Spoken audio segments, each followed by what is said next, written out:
মাত্র 9টি প্রশ্ন। হ্যাঁ, মাত্র 9টি প্রশ্ন ভালো করে পড়তে হবে। সাজেশনটি কার জন্য? তোমরা যারা কেবলমাত্র ওয়েস্ট বেঙ্গল স্টেট ইউনিভার্সিটি অর্থাৎ বারাসাত বিশ্ববিদ্যালয়ের অন্তর্গত বিভিন্ন কলেজে পড়ছো, বাংলা সাবজেক্ট নিয়ে অনার্স পেপার, কোনো চিন্তা করতে হবে না। তোমাদের যে সেকেন্ড সেমিস্টারে অনার্স পেপার রয়েছে মেজর, মেজর 2 নম্বর পেপার, এই মেজর পেপারে আমি 9টা প্রশ্ন দিচ্ছি, ভালো করে পড়তে হবে। ঠিক আছে, এড়িয়ে যেও না, ভালো করে প্রশ্নগুলি পড়তে হবে। তো চলো, তোমাদের যে প্রত্যেকটা একক ধরে প্রশ্ন দিচ্ছি একটু দেখো। 1 নম্বর একক, 1 নম্বর একক থেকে দেখো তোমাদের 8টা প্রশ্ন দিচ্ছি। ঠিক আছে, এখান থেকে দুটো প্রশ্ন স্টার মারো, এই দুটো প্রশ্ন ভালো করো। ঠিক আছে, 1 নম্বর একক থেকে পর পর দুটো প্রশ্ন স্টার মারো। অভিসার আর গীতি কবিতা হিসেবে যে প্রশ্ন পদাবলী দল রয়েছে 1 দাগ এবং 2 দাগ, এই দুটো প্রশ্ন ভালো করে করো। এমনকি তাও বলছি অভিসারটা ভালো করে করো। অভিসার 1 দাগের প্রশ্নটা ভালো করে করো। অভিসারটা এবছরে অভিসারটা পরীক্ষায় পড়বে, লিখে নাও। অভিসারটা পরীক্ষায় পড়বে বলে লিখে নাও। 1 নম্বর এককে ক দাগ খ দাগ প্রশ্ন হয়। 1 নম্বর এককে ক দাগে প্রশ্ন পড়বে অভিসার, লিখে নাও। ঠিক আছে, আর বাকি যে প্রশ্নগুলি দিলাম অতিরিক্ত প্রশ্ন কেন? তোমাদের 1 নম্বর একক অর্থাৎ 1 নম্বর ইউনিটে যে টপিকগুলো রয়েছে ওই টপিক অনুযায়ী লাইন তুলে প্রশ্ন করতে পারে। তেমনটা আমি একটা এক্সাম্পল দিচ্ছি। দেখো তোমাদের 8টা টপিক দিয়েছি। দেখো এরকম থাকতে পারে, সইকে বা শুনাইল শ্যাম নাম, পদটি কার লেখা, কোন পর্যায়ের অন্তর্গত, এই পর্যায়ের শ্রেষ্ঠ কবি, কাব্যকৃত বিচার করো। এইরকম লাইন তুলে প্রশ্ন দেবে। তোমাদের যে সিলেবাস দিয়েছে সিলেবাসটা দেখো। যারা এখনো সিলেবাস দেখোনি গুগল থেকে, ভালো করে শোনো, তোমরা যারা এখনো সিলেবাস দেখোনি গুগল থেকে সিলেবাসটা তোলো, কম্পিউটারে বার করে নাও, নিয়ে দেখো 1 নম্বর ইউনিটে বা 1 নম্বর এককে যেটা তোমাদের রয়েছে যে টপিকগুলো, ওই যে কোনো একটা টপিক তুলে বলবে, তুলে ধরে বলবে এটা কোন পর্যায়ের পদ, পদকর্তাকে, বৈশিষ্ট্য শ্রেষ্ঠত্ব বিচার করো, বৈশিষ্ট্য সহ শ্রেষ্ঠত্বের বিচার করো। এমন থাকতে পারে লাইন তুলে প্রশ্ন হবে। পদকর্তাকে কোন পর্যায়ের পদ, তার শ্রেষ্ঠত্বের পরিচয় দাও, এমন থাকতে পারে। তার জন্য বলছি টেক্সট বই পড়া অভ্যাস করতে হবে। টেক্সট বইয়ের বিকল্প হয় না, সবাইকে বলবো টেক্সট বই পড়তে হবে। আমি শ্রবণ স্যার, লেখক শ্রবণ স্যার, একজন লেখক হিসেবে যেভাবে বলছি সেইভাবে গাইড ভাবে মেনে চলো, অবশ্যই তোমরা উপকৃত পাবে। ঠিক আছে, তো যাই হোক 1 নম্বর একক থেকে তোমরা পরপর দুটো ভালো করো। তাও বলছি 1 দাগে যেটা রয়েছে অভিসার, এই অভিসারটা ভালো পড়লেই হয়ে যাবে। চলো এবার চলে যাবো 2 নম্বর একক। 2 নম্বর একক থেকে তোমরা ভালো করে পড়ো, পরপর দুটো প্রশ্ন, পরপর দুটো প্রশ্ন 2 নম্বর একক থেকে ভালো করে পড়ো। দেখো লেখা তুলে দিয়েছি, কি রয়েছে, বাঙালির ঘরে কোথায় বড় হয়ে দেখা দিয়েছে, শাক্ত পদাবলীতে পাঠ্যপদ অবলম্বনে মন্তব্যটি সার্থকতা বিচার করো। পরবর্তী প্রশ্ন দেখো, আগমনী ও বিজয়া পর্যায়ের পদে সমকালীন সমাজে যে চিত্র ধরা পড়েছে তা পাঠ্যপদ অবলম্বনে আলোচনা করো। এই পর পর দুটো প্রশ্ন ভালো করে পড়ো। ঠিক আছে, বাকি যে প্রশ্নগুলি অতিরিক্ত দিলাম কেন, তোমরা অনার্স নিয়ে পড়ছো, রিস্ক নেবে না, অনার্স নিয়ে পড়ছো, ফলাফল ভালো পেতে হবে। ঠিক আছে, সেটা বলছি অতিরিক্ত প্রশ্ন কেন দিলাম। তোমাদের লাইন তুলে প্রশ্ন হতে পারে 2 নম্বর একক থেকেও।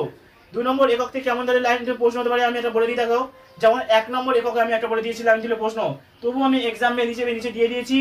অবশ্যই নিচের অতিরিক্ত প্রশ্নগুলি দেখে যাবে। যেমন অতিরিক্ত প্রশ্ন দেখো, এমন দিন কি হবে তার, যবে যবে তারা বলে তারা বেয়ে পড়বে ধারা, পদটিকে, পদটির কোন পর্যায়ের পদ, উক্ত পদটির কাব্য সৌন্দর্য বিশ্লেষণ করো।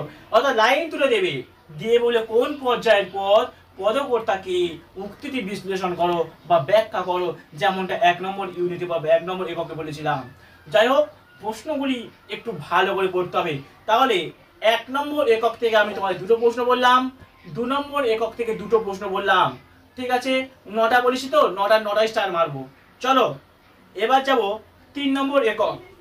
3 নম্বর একক থেকে আমি তোমাদের 3টে প্রশ্ন বলবো স্টার মারতে। 3 নম্বর একক থেকে আমি তোমাদের 3টে প্রশ্ন স্টার মারতে বলবো। দেখো তুলে দিয়েছি স্টার মারা, দেখে নাও। একের থেকে প্রশ্ন দেখো, খুবই গুরুত্বপূর্ণ, এবছরে পরীক্ষা করার চান্স খুব। মুকুন্দ চক্রবর্তীর কাব্য অবলম্বনে ফুলরা চরিত্র বিশ্লেষণ করো। মুকুন্দ চক্রবর্তী কাব্য অবলম্বনে ফুলরা চরিত্রটি বিশ্লেষণ করো। তাহলে আমি সঙ্গে বলছি, তাহলে ফুলরা চরিত্র করছো, আর করছো হাস্যরস সৃষ্টিতে মুকুন্দ চক্রবর্তীর কৃতিত্ব আলোচনা করো। তাহলে মুকুন্দ চক্রবর্তী কৃতিত্ব করতে হচ্ছে। অথবা প্রশ্নটা কেমন দেখতে পারে, অথবা করে দিয়ে দিয়েছি, দেখে নাও।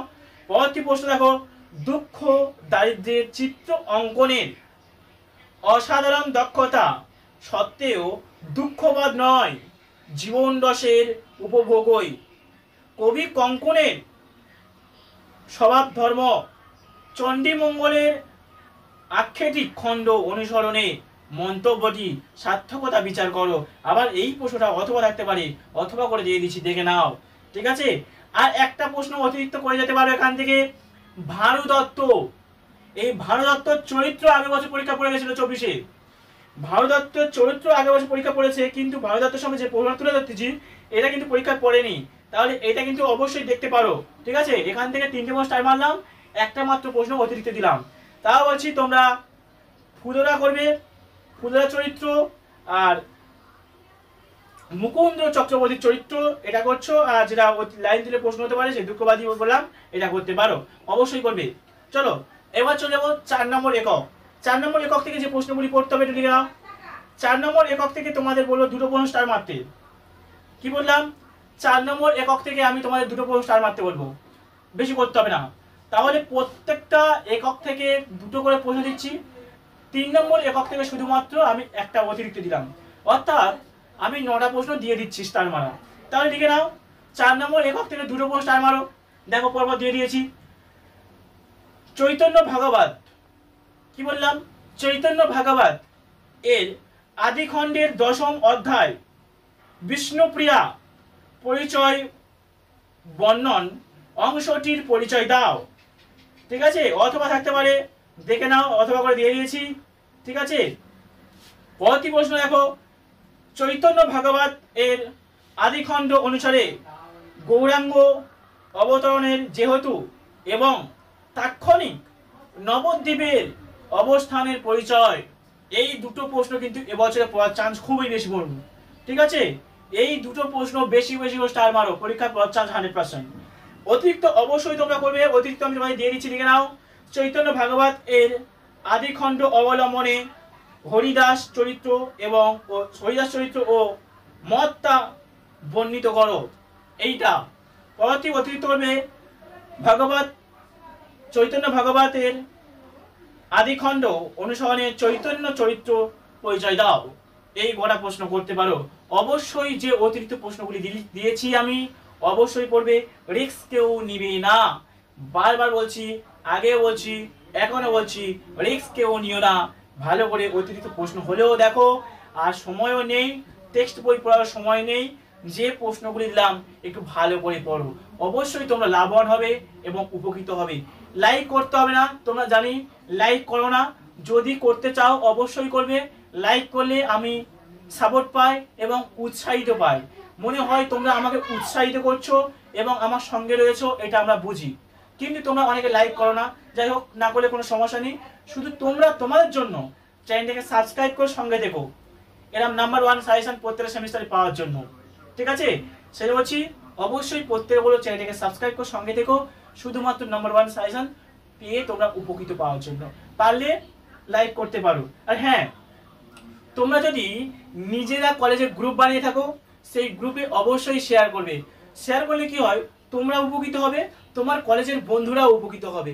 ঠিক আছে, সেটা হচ্ছে অবশ্যই কলেজের গ্রুপগুলিতে শেয়ার করো। তো ভিডিও বেশি বড় করবো না, এমনি তো অনেক লং সময় নিয়ে নিয়েছে। ফাইনাল লাস্ট মিনিট সাজেশন বেশি বড় করলে হয় না, এই প্রশ্ন শেষ করছি।